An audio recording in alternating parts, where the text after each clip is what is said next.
Ah yes, BlazBlue Alter Memory. We are definitely going to talk about this today.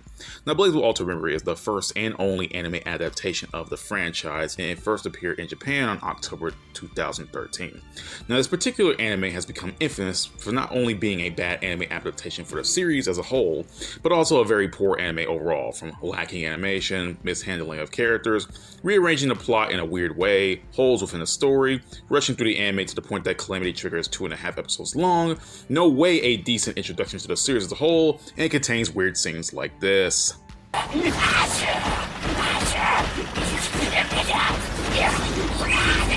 And the list goes on, but I already made an entire review series about BlazBlue Alter Memory where I break down all the episodes and review them afterwards, so please check them all out.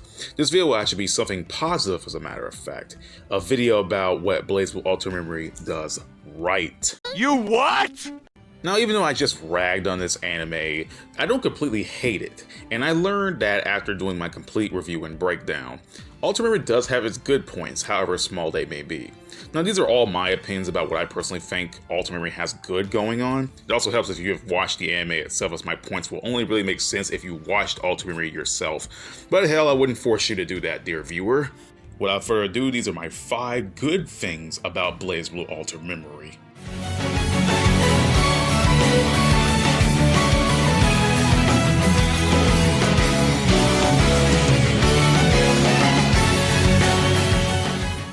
The TV animation BlazBlue Alter Memory original soundtrack was composed by ARCSYS, who are a Japanese ensemble music label that has began doing Toho fan projects back in 2011, and they usually do background music for several other things as well.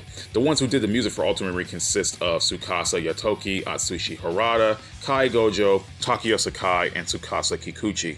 There is a single song in the entire soundtrack that is composed by Daisuke Ishiwatari, which is known as Synonym, and there is also another composer on works known as RON.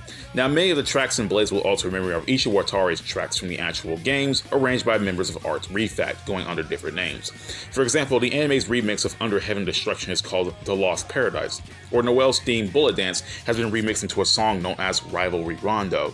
Some tracks have also been remixed to relate to a character in a way of a character theme rather than a character ballad theme. For example, Noel's Bullet Dance has also been remixed into a song known as Release.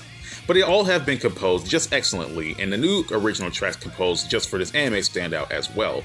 My personal favorite Alter Memory original songs are Destiny of the Azure, Beyond the Boundary, and Lambda's theme for this anime, An Eternity of Battle, which is so good that she has her own original track, but is sadly relegated to just this anime. Now, I cannot play any of the songs due to goddamn copyright and the like.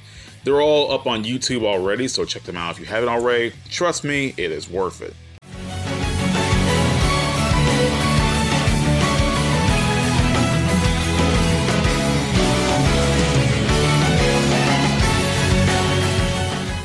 This one isn't exactly a surprise, considering that BlazBlue's dub is phenomenal, and that is no different when it comes to BlazBlue Alter Memory. My main praise in the case of BlazBlue Alter Memory goes to Patrick Seitz, the VA for Ragna and the Blood Edge, as he was the ADR director of the anime and went out of his way to gather as many returning voice actors as he could for the anime, with the exception of characters such as Nago, who has new VA in the form of Ethan Murray, but it's Nago, who cares.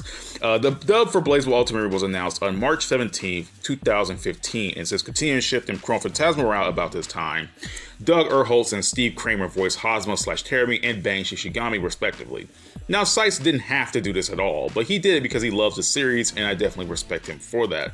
Several anime adaptations of games usually replace the entire cast of dub actors, and while it isn't exactly common, it does happen. But I am quite happy that the cast come back to reprise their roles in BlazBlue Alter Memory.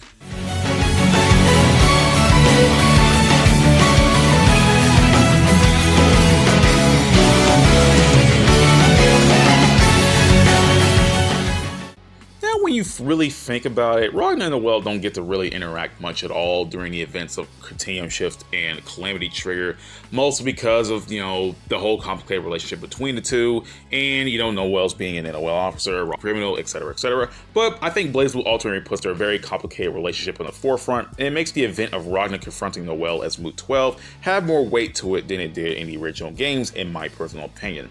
Now, granted, a lot of their deeper ties had to be cut due to how the anime adaptation handled things, but I think having Ragna soften up to Noel over time and the two getting somewhat of a bigger focus together in the show is really a good thing, and I applaud the anime for doing it. Yeah, I know a lot of people won't agree with what I just said, but I personally believe it.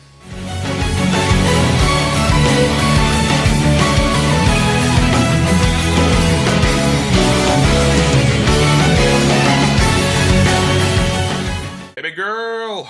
Lambda 11 is indeed a tragic character, with most of her tragic side being omitted from the anime, sadly enough. However, I believe they made up for that in just one single damn episode, and that is episode 8, The Mechanical Soul.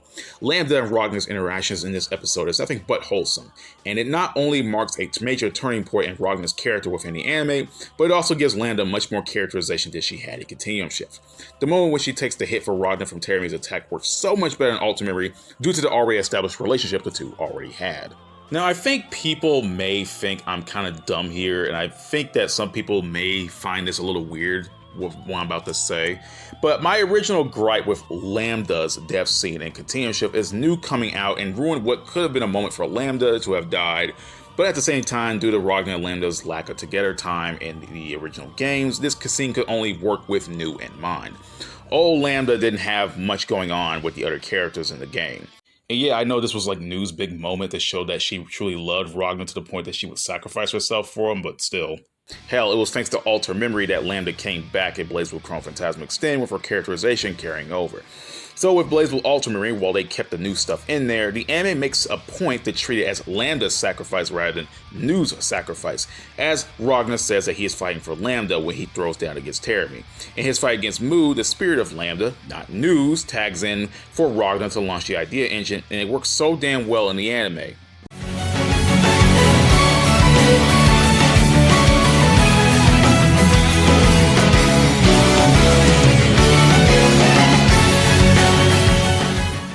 And my final point for today is Teremi/Hazama. Now, one cannot deny that Teremi/Hazama pretty much carried the entire damn anime, especially during the moments when Teremi himself was on scene, eating up every single moment he had to breathe up on the screen. Teremi was already a very hammy and over-the-top character, but the anime just essentially YOLOs it and just goes all the way in with the guy, and he's just a delight to be around. Now, I've mentioned before in the past that Eric Davies, the original voice for the Green Bros back in the first iteration of BlazBlue Continuum Shift, while not my favorite, he clearly did love voicing the characters, and you could definitely just hear his energy. Doug Erholtz, who started voicing Hazama/Teremi in BlazBlue's Continuum Shift Extend, really channels Eric Davies' energy in a really good way, and I'm happy to know that.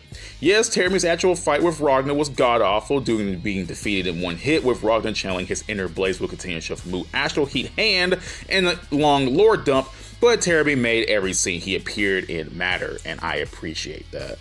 And that's the end of the video. Those are all my points as to why I believe BlazBlue Ultramarine isn't a complete dumpster fire and does have some good points in there. I also want to hear what you guys think about Ultramarine, whether you like it or you don't like it, or what you do like about it or what you don't like about it. I also want you to like, comment, and subscribe because it'll definitely help me out and my channel. So without further ado, I will see you all next time. Peace out, everyone, and I hope you all have a great day.